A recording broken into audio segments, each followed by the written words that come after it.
can never be too prepared for the Tasmanian wilderness with 4 seasons in one day. She was thinking maybe we should go back down, but We had come too far to go back. There is no question that with Sam's knowledge and the rescue swag together, they saved my life, no question. hello. Hello. After having 3 children, I wanted to get back into hiking and wanted to do something where I wasn't just a mum or a nurse or where I could just be me. So I knew with Sam, she's easygoing, she's hardworking, and I knew that if I was having a hard time, she would get me through, and vice versa. We definitely thought doing this, if anyone was going to have trouble, it would be me, who was 22 weeks pregnant. We were prepared. We had 2 EPIRBs, the first aid kit, the rescue swag, ready to go. Apprehensive and nervous and excited.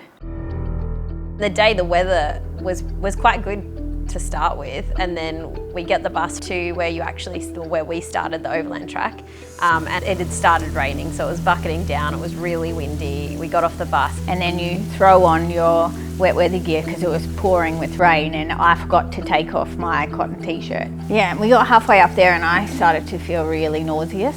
We were at the top then of that really steep section. She was thinking maybe we should go back down, but we had come too far to go back. And it was really windy when we were going up, so the idea of turning back down again to get down with our packs and her not feeling well didn't seem like the smartest idea. She goes, I just feel so rotten.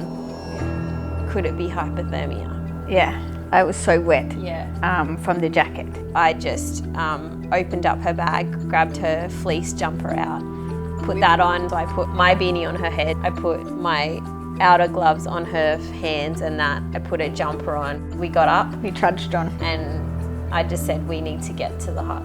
So then as soon as we got there, we went in. And Sam just flew into a flurry. The rescue swag I had clipped on the outside of the bag in a place easy to get to. And so you open the first aid kit, and it's in sections. It's all clearly labelled. It's really well labelled. So I feel like I was in that hut for 30 seconds before Sam had got the first aid kit out, opened it up and had the foil blanket on top of me. The rescue swag and having the thermal blanket, it was such a big step into making me feel better. It's almost like flicking a switch. And then the other little things like the sleeping bag and the warm water, they were extras on top. That's the first and last time I've hired a waterproof jacket. I've never done it before. I've always had my own. We researched. Those were wilderness equipment jackets. Sam's jacket was much more waterproof than mine, so hers must have been newer than mine was.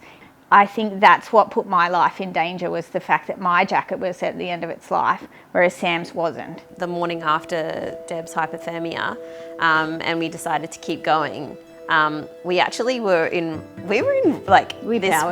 in a really good spirits, actually. You didn't think we'd have to use the first aid kit again. Was that day 3? It was Pelion Hut. Pelion Hut. Our hiking buddy. He said, do you mind looking at this lump and this thing? Because he knew we were both nurses. Yeah, and it was just under his arm where his hiking pack strap was.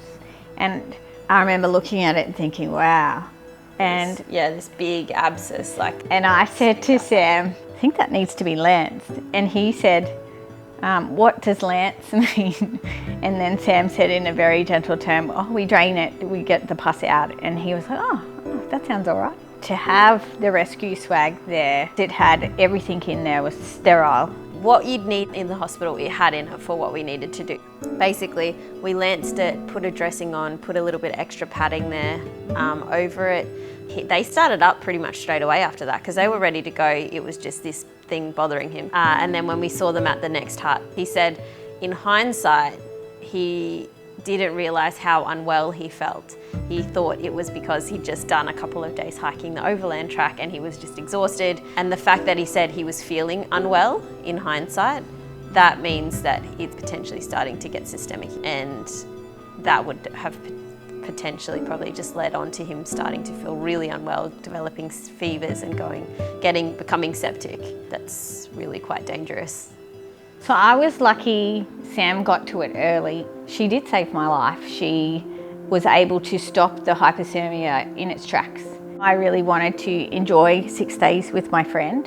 It was fun to experience it with Sam. I'm very glad that you saved my life. Me too. Me too. You make me cry. Yeah.